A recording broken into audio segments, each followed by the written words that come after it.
स्वागत है आपका बी न्यूज नेशन में। मैं हूं आबिद शेख। आइए सबसे पहले नजर डालते हैं आज की सुर्खियों पर। बीजापुर के रिहायशी इलाके पर चला महानगर पालिका का बुलडोजर। बीजापुर में बृहत महिला समावेश। बीजापुर में बीजेपी की जनसंपर्क सभा। रिक्शा परमिट बंद करने की मांग। सिंदगी तालुके के गोबीवाड़ में राष्ट्रीय ध्वजा का अपमान। इंडी के माजी एमएलए रविकांत पाटिल की चेतावनी। आइए देखते हैं खबरें विस्तार से। बीजापुर के दरमियान में बसा नागरबोड़ी मोहल्ला आज सुबह अचानक महानगर पालिका के अधिकारियों ने पुलिस की मदद से बरसों से बसने वाले इन घरों को अतिक्रमण के नाम पर बुलडोजर चलाते हुए कार्याचरण किया, जिससे मुकामी लोगों का कहना है कि ये इनकी जाती ज़मीन है। इसके लिए अदालत में मुकदमा किया गया है। बिना किसी नोटिस के इस कार्याचरण को गैर कानूनी बताया। तो दूसरी तरफ महानगर पालिका के कमिश्नर हर्षा शेट्टी का कहना है कि इन पर बाकायदा कानूनी तरीके से कार्रवाई की जा रही है। ये काम लोगों की सुविधा के लिए किया जा रहा है। रास्ता तंग होने की वजह से लोगों को काफ़ी परेशानी हो रही थी। फिलवक्त अदालत इस केस को खारिज कर चुका है। इस गैर कानूनी कब्जे को हटाने से लोगों को काफ़ी आसानी होगी।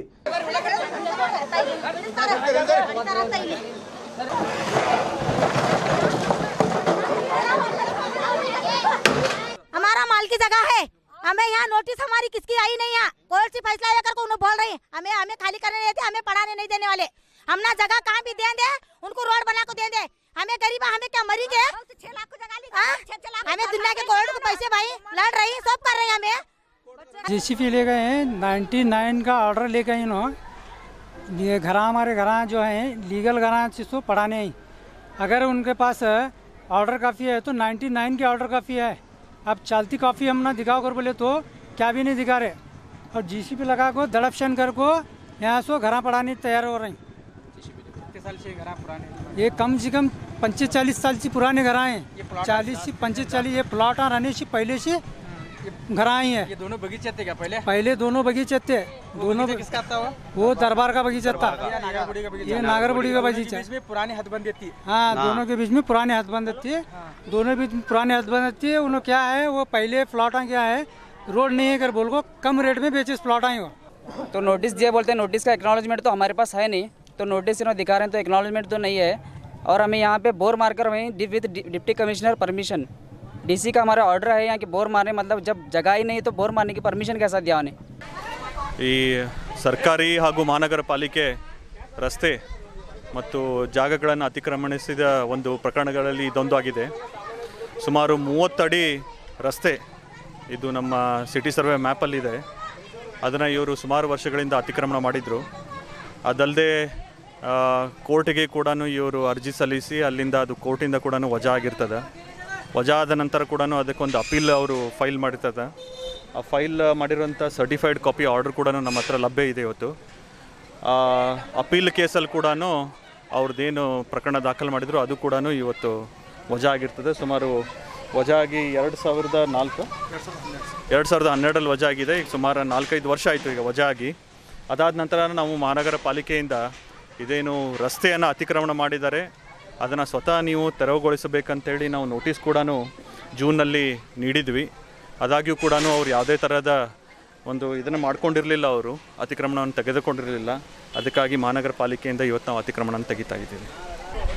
ಯಾವ ಥರ ಅಪ್ಲಿಕೇಶನ್ ಇದು? ಸರ್ಕಾರಿ ಜಾಗ, ಸರ್ಕಾರಿ ಬರೀ ಜಾಗ ಅಷ್ಟೇ ಅಲ್ಲ, ಇದು ರಸ್ತೆ, ಸಾರ್ವಜನಿಕರಿಗೆ ಉಪಯೋಗ ಆಗುವಂಥ ಒಂದು ರಸ್ತೆ ಮೇಲೆ ಅತಿಕ್ರಮಣ ಮಾಡಿದವರು ಏನು ಅಪ್ಲಿಕೇಶನ್ ಕೊಟ್ಟರು ಯಾವುದೂ ಪರಿಗಣಿಸೋಕ್ಕೆ ಬರುವುದಿಲ್ಲ. ಅದಲ್ಲದೆ ಕೋರ್ಟ್ನವರು ಕೂಡ ಅದನ್ನು ಆದೇಶ ಮಾಡಿದ್ದಾರೆ. ಅವ್ರದ್ದೇನು ಪೆಟಿಷನ್ ಇತ್ತು ಅದನ್ನು ಕೂಡ ಡಿಸ್ಮಿಸ್ ಮಾಡಿದ್ದಾರೆ. ಅದರ ಸರ್ಟಿಫೈಡ್ ಕಾಪಿ ಕೂಡ ನಮ್ಮ ಹತ್ರ ಇದೆ. ನೋಡ್ರಿ, ದುಡಿಯೋರಿದ್ದಾರೆ, ಬಡವರಿದ್ದಾರೆ, ಶ್ರೀಮಂತರಿದ್ದಾರೆ, ಕಾನೂನು ಎಲ್ಲರಿಗೂ ಒಂದೇ. ಯಾರ ಸಲುವಾಗಿದ್ದಾರೆ ರಸ್ತೆ? ಇದು ಸಾರ್ವಜನಿಕರ ಉಪಯೋಗಕ್ಕಾಗಿಯೇ ಇದೆಲ್ಲ. ಬಡವರಿದ್ದಾರೆ ಅಂತೇಳಿ ಅತಿಕ್ರಮಣ ಮಾಡ್ಕೊಳ್ಳೋಕೆ ಅವಕಾಶ ಕೊಡೋಕ್ಕಾಗ್ತದನ? श्री योगेश्वरी राष्ट्रीय सेवा संस्था बुरहानपुर जिला बीजापुर की तरफ से आज एक महिला शक्ति प्रदर्शन किया गया। दरबार ग्राउंड से एक बाइक रैली निकाली गई। इसके बाद इस समावेश की उद्घाटना करते हुए कर्नाटका की माजी मंत्री शोभा करंदलाजे ने महिलाओं के अधिकार और अपने सम्मान के साथ कोई समझौता न करने को कहा। इस मंच पर साध्वी योगेश्वरी ने भी महिलाओं को हर मैदान में आगे आकर अपना योगदान देने की बात की। इस दौरान देश के शहीदों के परिवार को हर तरह की मदद देने की घोषणा की गई। ಸುಶ್ರಾವ್ಯವಾದ ಪ್ರಾರ್ಥನೆಯಿಂದ ನಮ್ಮೆಲ್ಲರ ನಡೆಯನ್ನು ಪ್ರತಿಬಿಂಬಿಸುತ್ತದೆ. ನೂರಾರು ವಚನಗಳಲ್ಲಿ ಸಮಾಜದ ಅಂಕು ಡೊಂಕುಗಳನ್ನು ತಿದ್ದುವ ಪ್ರಯತ್ನದ ಜೊತೆಗೆ ಕೈಜೋಡಿಸಬೇಕಾಗಿ ಎಲ್ಲರಲ್ಲಿ ವಿನಂತಿಯನ್ನು ಮಾಡ್ತಾ ಇದ್ದೇವೆ. ದೀಪ ಸತ್ಯದ ಪ್ರತೀಕ.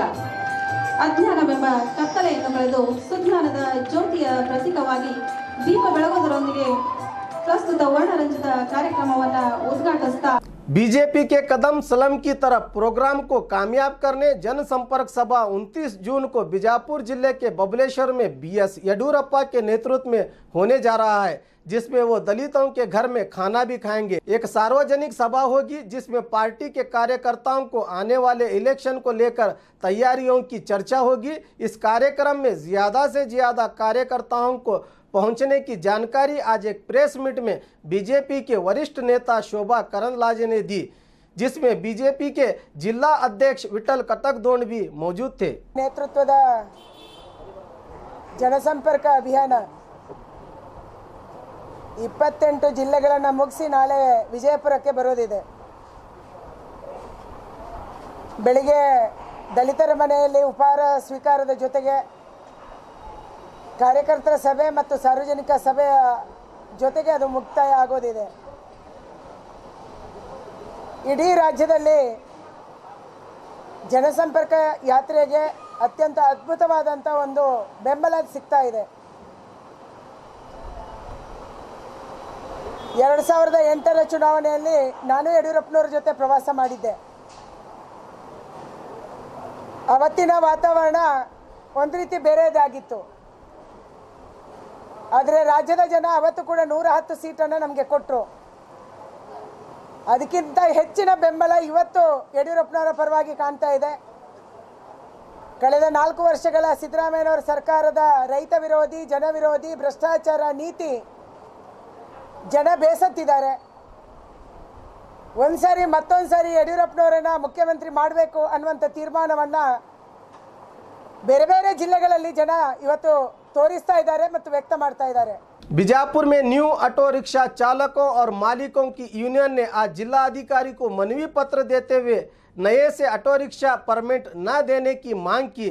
सरकार की ओर से दिए जाने वाले स्कीमों के तहत जो ऑटो रिक्शा दिए जा रहे हैं इसको बंद करके ज़रूरतमंदों को 3 पहियों की बजाय 4 पहियों के वाहन देकर गरीब ऑटो बिरादरी के साथ इंसाफ करें।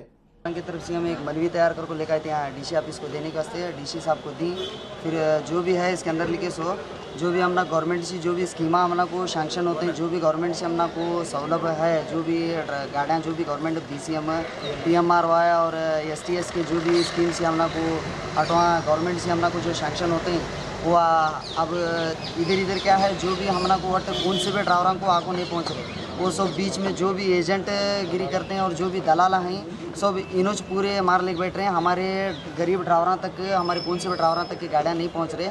ये सब दलाला अंदर पैसे खलाक होकर को सब पे उन्होंने ये कर ले रहे हैं। हमारा कौन से भी गाड़ियाँ नहीं पहुँच रहे साहब, उसके बारे में क्या है हमारी तरफ से ये रिक्वेस्ट है जिला अधिकारी को और जो भी है हमारे कर्नाटक सरकार को। हमारी ये रिक्वेस्ट क्या है, तुम्हें सब जने मिल को जरा राय मशवरा कर को इसके बारे में।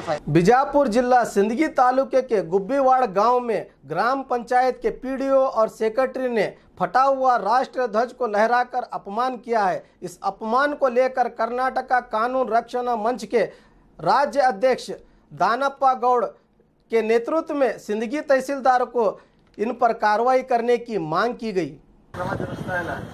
ಮತ್ತು ನಿನ್ನೆಯಿಂದ ಇವತ್ತು ಟಿವಿಗಳಲ್ಲಿ ಮತ್ತು ಸಮೂಹ ಮಾಧ್ಯಮ ಪೇಪರ್ನಲ್ಲಿಯೂ ಸಹ ಪೂರ್ಣ ಪ್ರಮಾಣದಲ್ಲಿ ಅದರ ವಿಷಯ ಚರ್ಚೆ ಆಗಲಕ್ಕತ್ತೆ. ಆದ್ದರಿಂದ ಇವತ್ತು ಗುಬ್ಬೇವಾಡ ಗ್ರಾಮ ಪಂಚಾಯತಿಯಲ್ಲಿ ಆದಂಥ ಈ ಘಟನೆ ಇದೆಲ್ಲ ಪೂರ್ಣ ಪ್ರಮಾಣ ನಮ್ಮ ರಾಷ್ಟ್ರಕ್ಕೆ ಆದಂಥ ಅವಮಾನ. ಅಲ್ಲಿರುವಂಥ ಅಧಿಕಾರಿಗಳ ವಿರುದ್ಧ ಪ್ರಕರಣ ದಾಖಲು ಮಾಡಲೇಬೇಕು.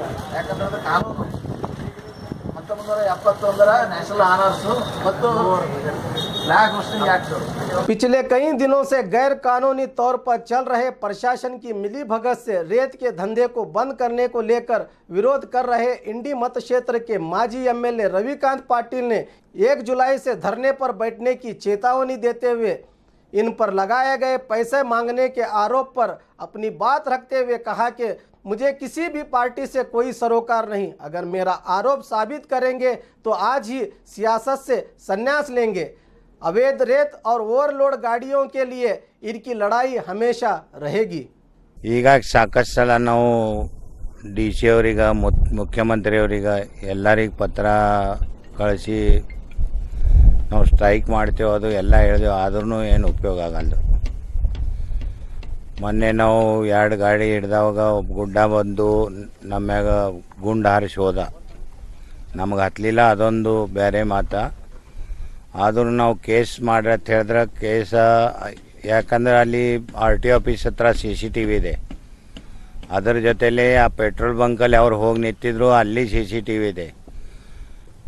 ಪೊಲೀಸ್ ಡಿಪಾರ್ಟ್ಮೆಂಟ್ ಹೇಳ್ತೈತಿ CCTVಯಲ್ಲಿ ಯಾವತ್ತೂ ಅವ್ರದ್ದು ಗಾಡಿದು ಇದಿಲ್ಲ, ಯಾಕಂದ್ರೆ ನನ್ನ ಮೊಬೈಲಲ್ಲಿ ಅವ್ರ ಗಾಡಿ ಬಂದಿದ್ದು, ಪಿಂಟ್ಯಾ ಬಂದಿದ್ದು, ಹಣ್ಮ್ಯಾ ಬಂದಿದ್ದು, ನನ್ನಲ್ಲಿ ರೆಕಾರ್ಡಿಂಗ್ ಇದೆ ಅದೇ ದಿವಸ ಸೇಮ್ ಟೈಮ್ದು।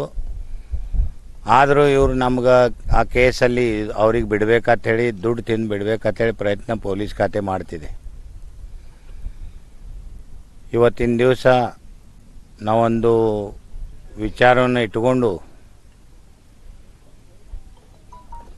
ಜಳಕಿಯಲ್ಲಿ ನಾವು ಉಪವಾಸ ಸತ್ಯಾಗ್ರಹ ಮಾಡಬೇಕಂತೇಳಿ ಒಂದು ವಿಚಾರ ಇಟ್ಟಿದ್ದೀವಿ। ಈಗ ಏನಾಗೈತಿ, ಸರ್ಕಾರ ಅಂದ್ರೆ ಕಾನೂನು ಆಗೈತಿ, ಕಾನೂನು ಅಂತ ಸರ್ಕಾರ ಆಗೈತಿ, ಈ ಪರಿಸ್ಥಿತಿ ಬಂದೈತಿ ನಮ್ಮ ಸರ್ಕಾರದು। ಅಲ್ಲಿ ಕಾನೂನು ವ್ಯವಸ್ಥೆ ಅಂತದು ಏನೂ ಉಳಿದಿಲ್ಲ, ಅಲ್ಲಿ ಏನು ಎಕ್ಸೆಸ್ ಏನು ಉಸ್ಕಿದೆ, ಕಳ್ತನ ಮಾಡಿದ್ದು ಏನು ಓವರ್ಲೋಡ್ ಗಾಡಿ ಇದೆ, ಆ ಓವರ್ಲೋಡ್ ಗಾಡಿ ಮ್ಯಾಗ ನೀವು ಕೇಸ್ ಮಾಡಿ ಅಂದ್ರೂ ಅವ್ರು ಮಾಡೋಕೆ ರೆಡಿ ಇಲ್ಲ। ಯಾಕಂದ್ರೆ ಅವರು ಹೇಳ್ತಿದ್ದಾರೆ ನಮಗೆ ಮ್ಯಾಗಿಂದ ಒತ್ತಡಕ್ಕೆ ಬರ್ತಿದೆ, ದಬ್ಬಾಳಿಕೆ ಬರ್ತಿದೆ, ಕೊಟ್ಟಿದ್ದೀನಿ ಅಂತ ಇವರು ಹೇಳಿಕೆ ಕೊಟ್ಟಿದ್ದಾರೆ। ನಾನು ಬೇಡಿದಾರ ಅಂತ ಹೇಳಿ ಹೇಳ್ತಿದ್ದಾರೆ। ನಾ 15 ವರ್ಷ ಈ ಭಾಗದಲ್ಲಿ MLA ಕೆಲಸ ಮಾಡೀನಿ, ಶಾಸಕನಾಗ ಕೆಲಸ ಮಾಡೀನಿ। ನನ್ನ ಮತಕ್ಷೇತ್ರದಲ್ಲಿ ಏನು ಜನ ಇದ್ದಾರೆ ಅವ್ರಿಗೆ ಗೊತ್ತಿದೆ ನಾ ಎಂಥವ್ ಇದ್ದೀನಿ।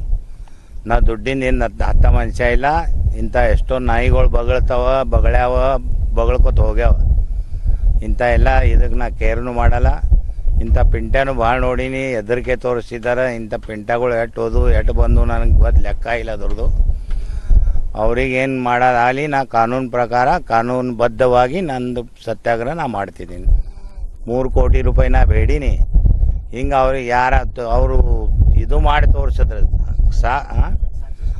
ಸಾಕ್ಷಿ ಸಮೇತ ಪ್ರೂಫ್ ತೋರಿಸಿದ್ರೆ ನಾ ಇವತ್ತೇ ರಾಜಕೀಯ ಸನ್ಯಾಸ ತೊಗೊಂಡು ನಾ ಮನೇಲಿ ಕೊಂಡಿರ್ತೀನಿ। ನಾ BJP ಟಿಕೆಟ್ ಕೇಳಲ್ಲ, ಯಾವನ್ನೂ ಟಿಕೆಟ್ ಕೊಡಲ್ಲ, ಆರಾಮಾಗಿ ನಾ ಮನ್ಯಾಗ ಇರ್ತೀನಿ। और खबरों के लिए देखते रहिए B न्यूज़ नेशन।